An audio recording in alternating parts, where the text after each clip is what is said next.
Brasil é um país que também foi construído por imigrantes, pessoas que trouxeram, além das tradições, costumes e diversidade cultural. Gente empreendedora que veio de longe começar aqui uma nova vida. E essa diversidade se reflete em todos os aspectos da nossa sociedade, inclusive na panificação. No programa de hoje, veja como os portugueses, italianos e franceses influenciaram o Brasil na arte de fazer pão. Os comentários de Alexandre Pereira sobre a contribuição decisiva dos imigrantes para o desenvolvimento do setor de panificação. E mais o curso de padeiro e confeiteiro que o Senai oferece para quem quer fazer mais e melhor. O pãozinho que você come todo dia de manhã tem uma força muito maior do que você imagina. Existe a ABIP, a Associação Brasileira da Indústria de Panificação e Confeitaria, que junto aos seus filiados, os sindicatos, associações e institutos de panificação de todos os estados brasileiros, configuram a força do setor da indústria de panificação. Através do PROPAN, Programa de Apoio à Panificação, promovemos a capacitação e a profissionalização da gestão das padarias e com um belíssimo trabalho e ações das associações e institutos de panificação, fazemos também o desenvolvimento dos profissionais que atuam nas padarias. Nossa missão é profissionalizar, fortalecer e assegurar o crescimento da panificação brasileira. ABIP, caminhando junto à indústria da panificação. Bradesco. Presença é estar lado a lado. Localizado no bairro da Moca, em São Paulo, o Memorial do Imigrante tem a função de adquirir, preservar, pesquisar, documentar e divulgar a história da imigração e a memória dos imigrantes no estado de São Paulo. Atualmente, o memorial ocupa apenas uma parte do complexo da antiga hospedaria de imigrantes, construída entre 1886 e 1888. Por isso, o empreendedor não podia começar de outra forma. A imigração começou no Brasil por volta de 1530. Depois da colonização, começaram a chegar os portugueses, italianos, alemães, espanhóis, franceses. Enfim, as influências chegaram dos 4 cantos do mundo. O imigrante sai, ele emigra, ele sai do seu país basicamente por 3 motivos: econômico, miséria, por perseguição religiosa, ou por perseguição política, ou guerra. Então, essas são as molas que fazem as pessoas saírem do conforto da sua nação, do seu país, para procurar uma aventura em outras terras. A história desses imigrantes que ajudaram a formar a população brasileira é contada e preservada no Memorial do Imigrante, em São Paulo. O museu já foi uma hospedaria para os estrangeiros que vinham ao Brasil. O local conta com um grande acervo e conserva muito da época que foi criado, 1887.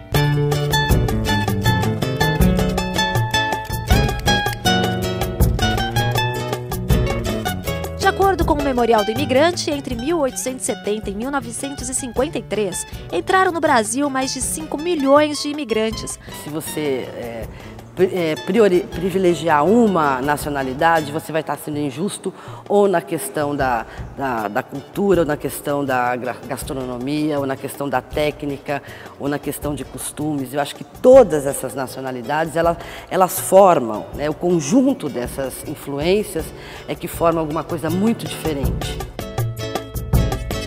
Nas bagagens, além de diferentes hábitos, costumes, crenças e culturas, os estrangeiros também trouxeram ingredientes, temperos, misturas que fizeram a nossa gastronomia tão rica em aromas e texturas. A gastronomia brasileira já é difícil, né? Você fala gastronomia brasileira. O que é a gastronomia brasileira? É mandioca? É a gastronomia do índio, né? Em qualquer prato que você vai falar, você esbarra numa comida que a origem não é brasileira, né? Então, se a gente for, o que você come, uma massa, obviamente, um caldo verde, você come strudel, e você tem uma diversidade tão grande de alimentos, e você consegue detectar algum alimento que fale, essa é a comida brasileira. A feijoada, mandioca, né? Quer dizer, mas isso é um prato brasileiro. Dos portugueses, herdamos o consumo de pão, saladas, vinhos e as frituras com azeite. Os franceses nos trouxeram os profissionais do setor de panificação e as padarias, que eram raras no início do século XIX, começaram a se espalhar, oferecendo delícias da requintada culinária. Dos italianos, incorporamos massas, molhos e pizzas. Dos espanhóis, os temperos. Dos japoneses, o gosto pelos peixes. Esses são apenas alguns dos povos e sabores que deixaram o Brasil assim, um país de dar água na boca. A comida que o imigrante traz também não é a comida da terra natal e não é a comida brasileira, né? Quer dizer, ele cria uma nova comida. Então, como hoje, se você pensar, qualquer pessoa pensa no seu dia a dia, desde que você acordou, o que você comeu que é tipicamente brasileiro, que não veio com alguma influência do espanhol, do português, ou do italiano, ou do alemão, né, do japonês. Então, em todos os pratos hoje, você tem essa influência.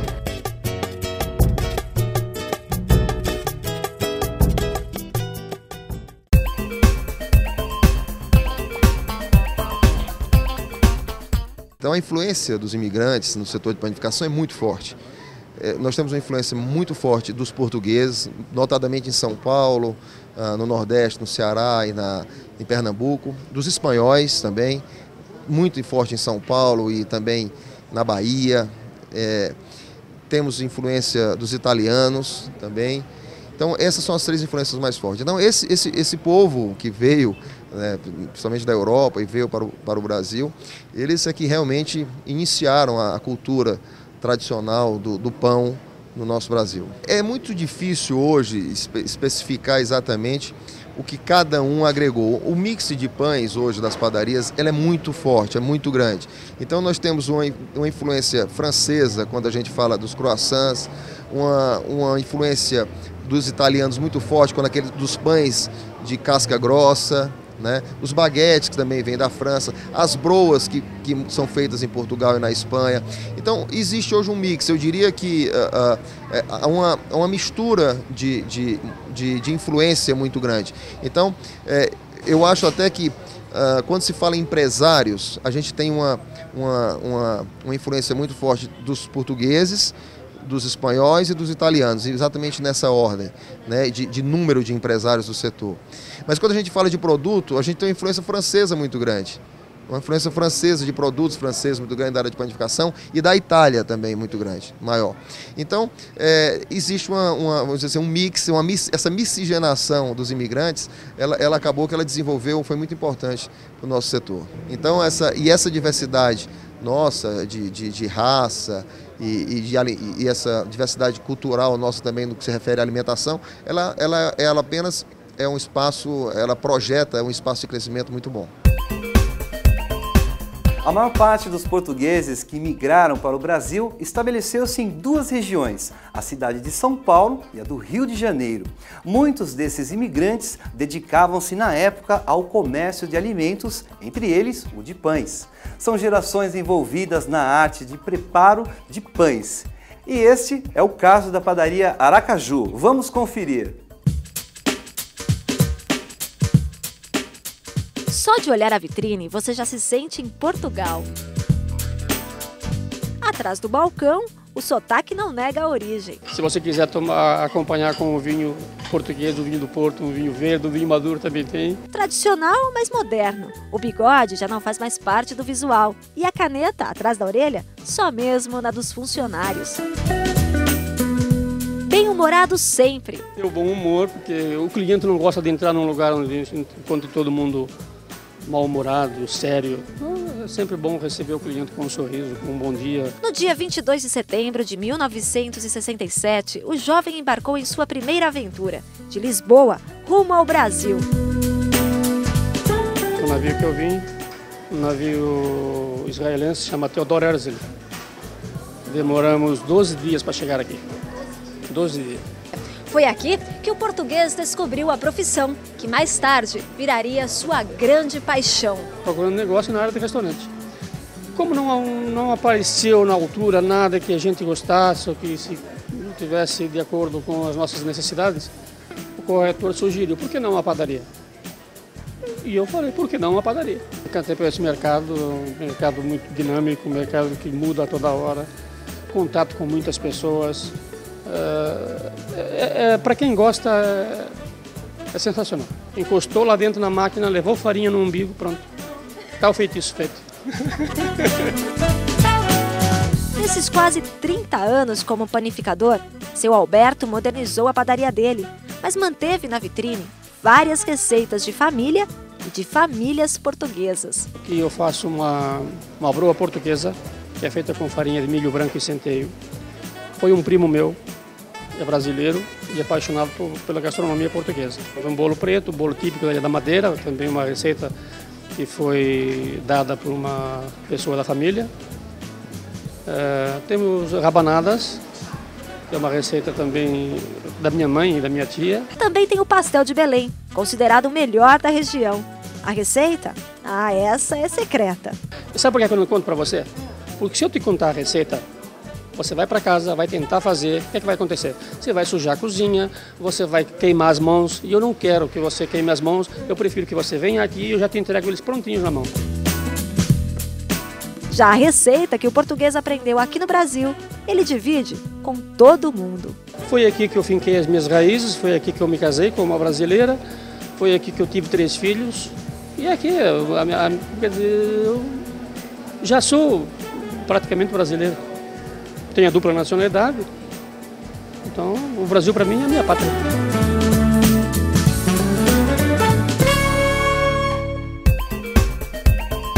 No próximo bloco, a história dos italianos e o curso de padeiro e confeiteiro oferecido pelo Senai. Você está assistindo O Empreendedor, um programa da ABIP. Quem tem comércio sabe que a Páscoa é uma excelente oportunidade de negócios. O movimento e as vendas aumentam, mas para isso também é preciso ter capital de giro. O Bradesco tem uma solução de crédito ideal para quem precisa suprir as necessidades imediatas de capital de giro. É o crédito multirecebíveis Bradesco. Com ele, você se prepara para a Páscoa com a aquisição de mercadorias e matérias-primas e aproveita todo o potencial de vendas que esta data oferece. Sua empresa ainda tem a vantagem de usar os recebíveis e duplicatas, cheques e cartões de crédito como garantia. E se for preciso, pode financiar o pagamento em parcelas mensais de acordo com o fluxo de caixa do seu negócio. Fale com o seu gerente Bradesco e se ainda não é cliente, acesse www.bradescopessoajurídica.com.br e abra sua conta. Bradesco Pessoa Jurídica, presença lado a lado para a sua empresa crescer. Ícones da comunidade italiana, as padarias do Bexiga, centro de São Paulo, são motivo de orgulho. Pequeninas e apertadas, oferecem pães, roscas recheadas, antepastos, vinhos e doces típicos. Ficou com água na boca? Então dá só uma olhadinha. Ele é pura emoção, carismático, gesticula muito e fala alto. Com essas características, ele só pode ser descendente de italiano.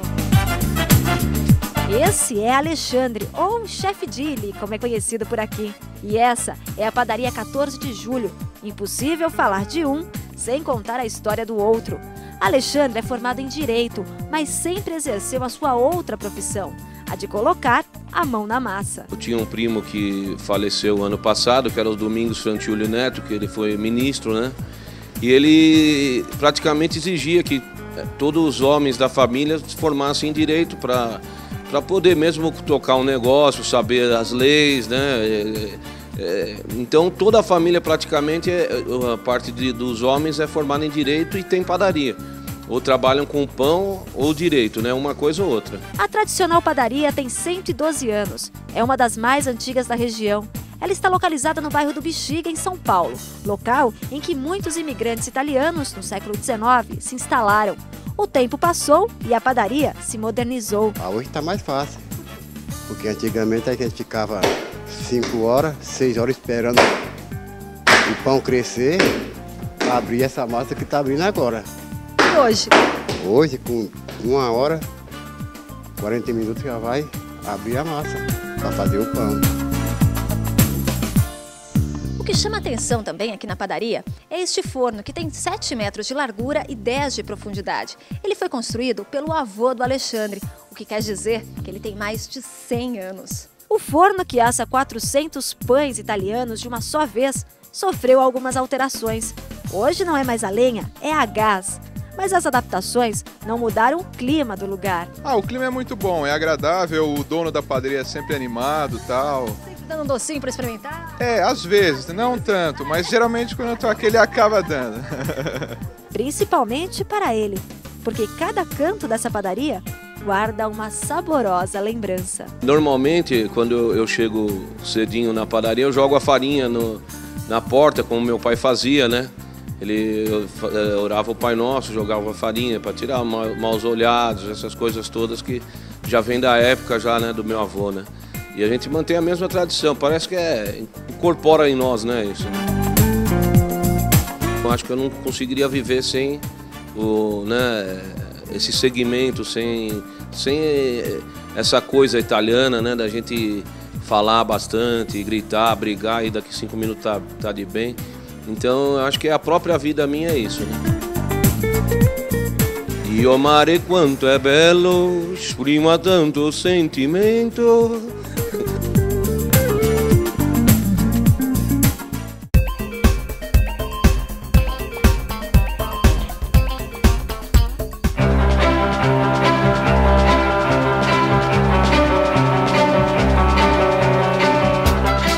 Na Itália, essa cena é comum.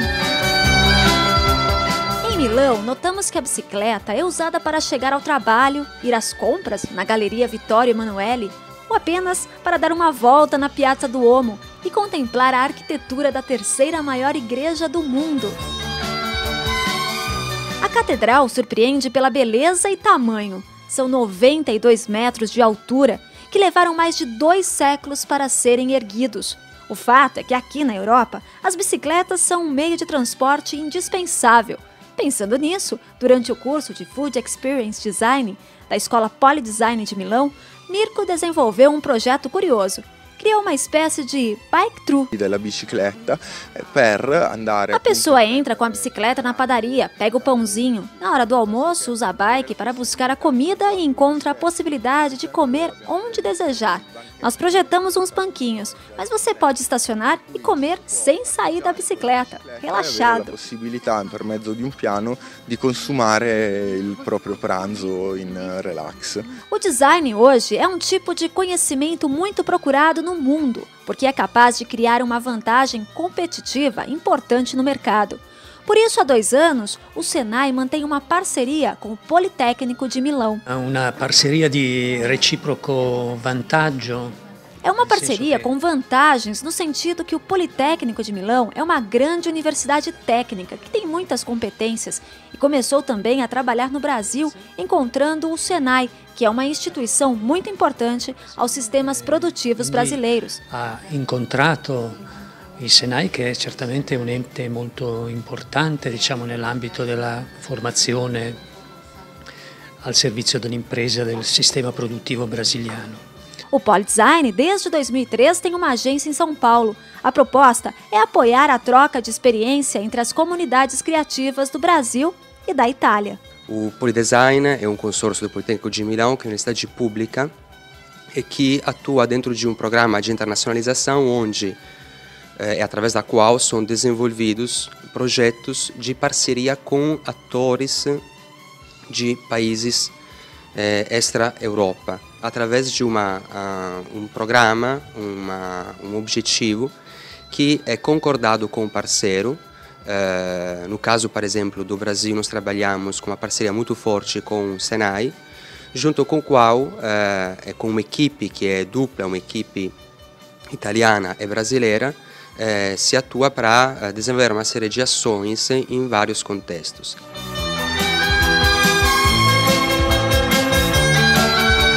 Você está assistindo O Empreendedor, um programa da ABIP.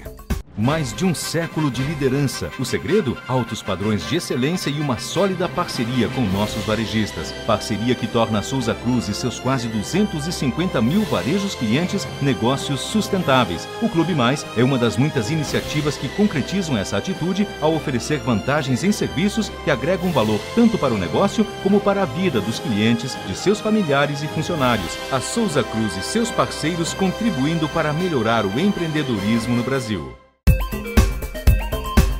Você sabia que a maionese, as mousses, soufflés, omeletes e crepes que hoje caíram no gosto brasileiro foram trazidos ao nosso país pelos franceses? Pois é, essa é só uma parte da história. Conheça agora outras delícias e curiosidades da culinária francesa.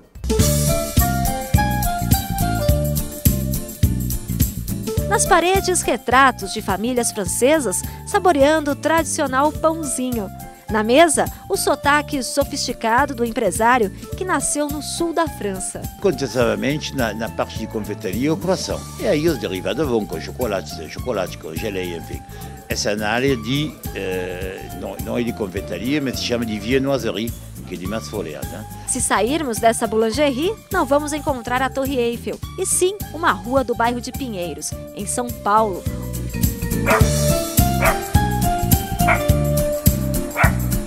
Há 27 anos, o francês Jean-Thomas Bernardini chegou em terras tupiniquins. E pensar que foi a falta de um zero que fez esse empresário trocar a França pelo Brasil. Parece piada, mas era um amigo que sempre, um amigo de infância, além de ser sócio, que sempre queria fazer negócio comigo. Hein? E aí ele tinha, para me chamar, ele tinha voluntariamente, eu acho, esquecido um zero no preço de aquisição desse hotel, que parecia barato. Já com um zero a menos, já não tinha o dinheiro suficiente, mas falava dar uma parte, aquelas coisas, que se pensa que tudo é permitido.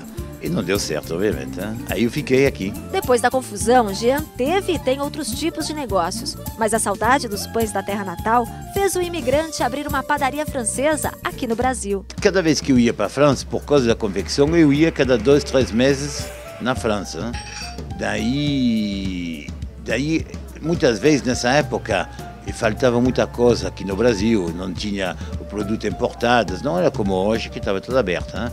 E o pessoal trazia normalmente perfume, caviar, salmão, não sei o que, essas coisas. Hein? Eu trazia, porque faltava aqui pão, croissant, pão de chocolate. Eu pegava à noite, chegava no avião e fazia com meus amigos uma delícia de café da manhã à francesa, que não tinha nenhum pão aqui que satisfazia a gente, e ainda menos croissant, essas coisas mais folhadas.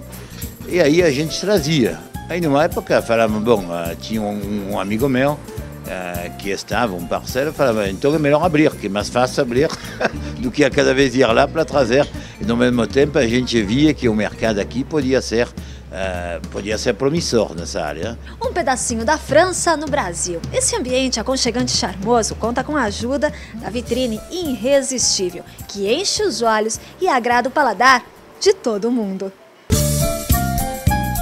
E para manter o sabor e a técnica francesa que o dono faz questão, a produção é artesanal. Muito artesanal, como se fosse na França. Tá? É igual, na realidade a gente trabalha com receitas francesas, só que no Brasil. E com matéria-prima brasileira. A diferença pode ser sentida na massa, que é o grande diferencial dessa padaria francesa. Os pãezinhos são macios e derretem na boca. É um fermento natural que é feito para isso e que permite de ajudar o pão a crescer de uma certa forma. Só que ele é feito, a gente faz com maçã, pode ser feito com cerveja, com outro tipo de coisa, mas o fermento mai que chama, ele leva em média de 30 a 40 dias para ser feito, mas depois ele pode servir a vida inteira. Não dá para ir embora daqui. Aqui é um paraíso, apesar de todos os problemas que tem o dia a dia e que o Brasil passou e que está cada vez melhorando, é um país ainda maravilhoso para se viver.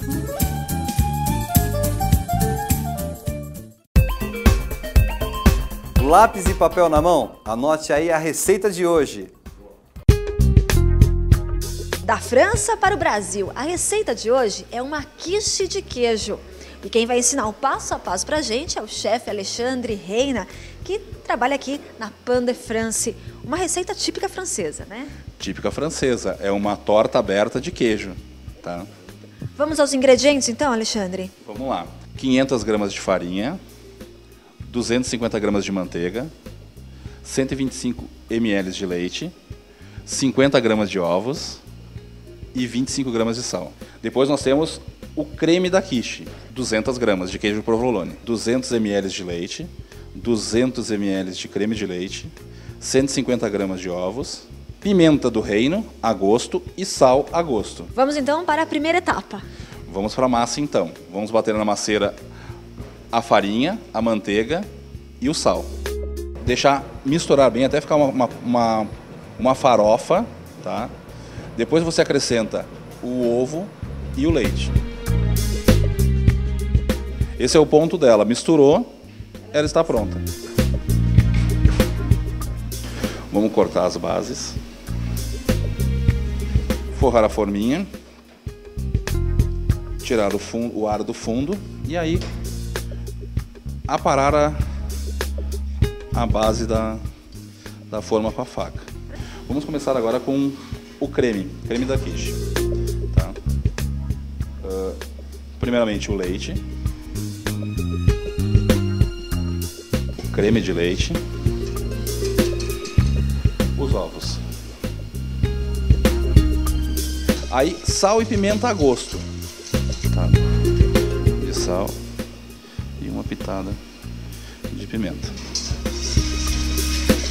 Agora vamos rechear as quiches com queijo.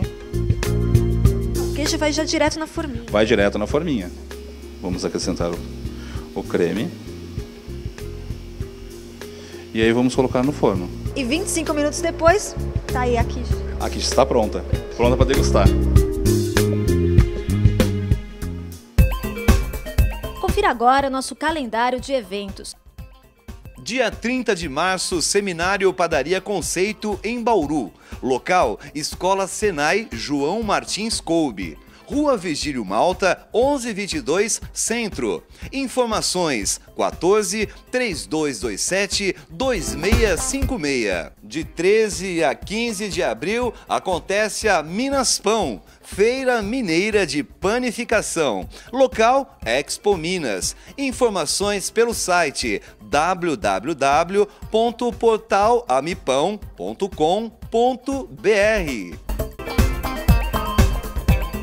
Sua opinião é muito importante para nós. Acesse www.oempreendedor.tv.br, deixe sua mensagem ou procure a sua receita predileta.